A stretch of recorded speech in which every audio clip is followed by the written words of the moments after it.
Les facteurs de divorce sont légion. Et vraiment que Dieu nous aide et préserve notre jeune génération. Non seulement le cas où le père prend la fille pour aller forcer, mettre dans une relation obligée et forcée.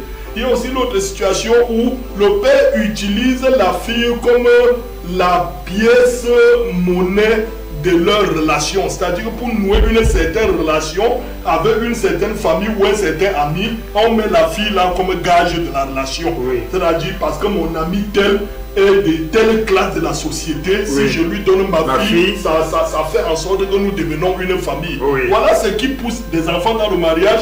Et ça, c'était pour le bien du père et non pour le bien de l'enfant. La preuve en est que dans les 2-3 années, l'enfant ne trouvera pas son intérêt. Il trouvera toujours qu'elle est ici à cause du père. Et elle va chercher. Si vous épousez un homme que vous n'aimez pas, vous allez finir par le quitter pour chercher quelqu'un que vous aimez. Maintenant, il faut comprendre, je parle maintenant en tant que conseiller matrimonial. Il faut comprendre qu'il y a 4 grandes dispositions pour un bon mariage.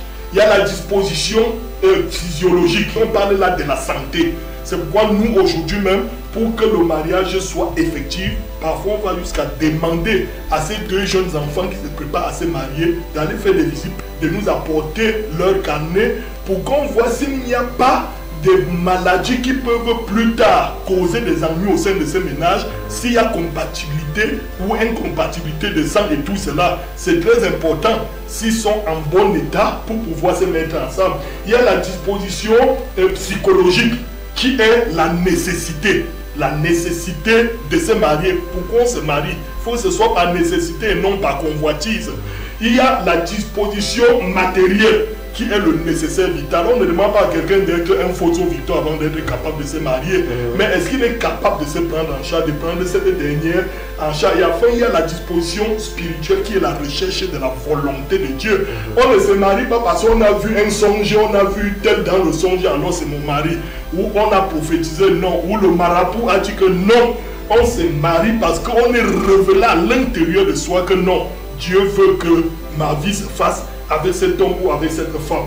Ne te marie pas à cause du sexe. Bien que le sexe est capital dans une vie conjugale. Ne te marie pas parce que tu as vieilli. Il faut alors que tu te rachètes. Ne te marie pas parce que tu es seul. Ne te marie pas parce que tu as besoin de quelqu'un pour te soutenir financièrement. Le jour où les finances finiront et que tu n'auras plus de soutien, tu vas tomber comme le bananier qui se coule. Ne te marie pas parce que tu es tombé enceinte de cette personne. Et comme tu as grossi ma fille, tu vas la prendre. Non. Ne te marie pas pour cela, ce n'est pas une bonne raison pour se marier. Ne te marie pas parce que tu ne veux pas perdre la personne. Ouais. Non. Ne te marie pas aussi à cause des pressions familiales. Ma famille veut que ma famille... Non, il s'agit de toi et de ce garçon, la flamme entre vous.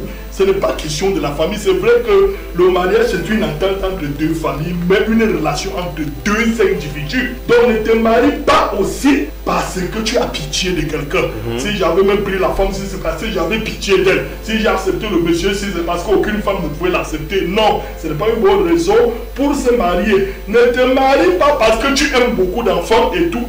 Non, le mariage, Dieu a tout prévu. Si vous vous mariez normalement, toutes les autres choses viendront à la suite.